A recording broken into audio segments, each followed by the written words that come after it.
Coach, you keep it real, and you say what you need to say and speak your mind. Because of it, there may be people that feel like you speak for them, that your voice carries weight, even if you guys say the same thing. Do you feel that at all? And if so, do you accept that responsibility? I just try to react when I think it's appropriate and try to be real and try to be fair. With that said, there are a lot of people right now that may not be feeling, good about certain events that happened this week. I think you know what those events are, and they want to know how you feel about it. And do you feel the same way? Who's they? Minorities, people just You give around. me way too much credit. They care. I don't think my voice is that important, but It is. I've spoken on this before, and I probably will again, but right now I'm just trying to formulate thoughts. It's too early. I'm still sick to my stomach. And not basically because the Republicans won or anything, but the disgusting tenure and tone and all the comments that have been xenophobic, homophobic, racist, misogynistic. And I live in that country where half the people ignored all that to elect someone. That's the scariest part of the whole thing to me. Got nothing to do with the environment and Obamacare and all the other stuff. We live in a country that ignored all those values that we would hold our kids accountable for. They'd be grounded for years if they acted and said the things that have been said in that campaign by Donald Trump.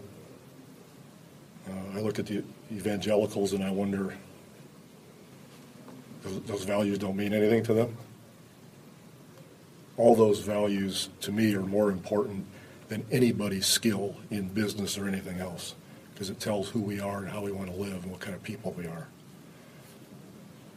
And that's why I have great respect for people like Lindsey Graham and John McCain, John Kasich, who I disagree with on a lot of political things, but they had enough fiber and respect for humanity and tolerance for all groups to say what they said about the man. And that's what worries me. I get it. Of course we want him to be successful. We're all going to say that. Everybody wants him to be successful. It's our country. We don't want it to go down the drain. But any reasonable person would come to that conclusion. But it does not take away the fact that he used that fear-mongering and all the comments, from day one, the race baiting with trying to make Barack Obama, our first black president, illegitimate.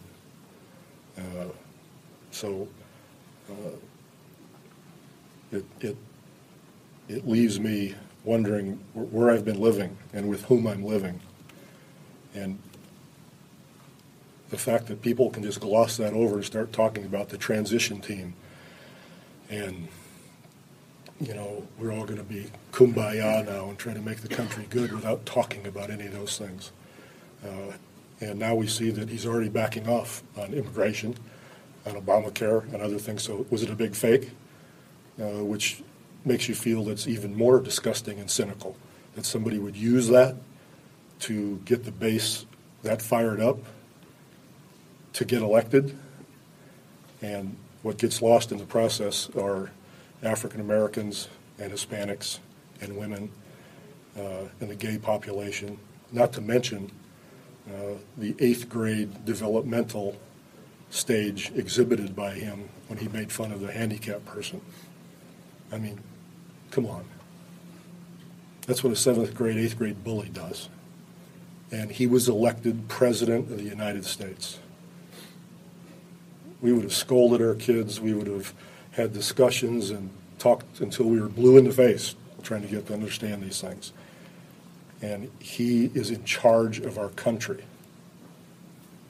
That's disgusting. I know personally. I'm not done. Oh, sorry. And one could go on and on. I mean, we didn't make this stuff up. He's angry at the media because they reported what he said and how he acted. It's ironic to me. It just makes no sense. But So that's my real fear, and that's what gives me so much pause and makes me feel so badly that the country is willing to be that intolerant and not understand the empathy that's necessary to understand other group situations.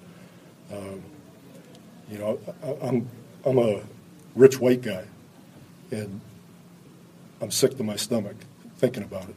I can't imagine being a Muslim right now, or a woman, or an African American, an Hispanic, a handicapped person, how disenfranchised they might feel.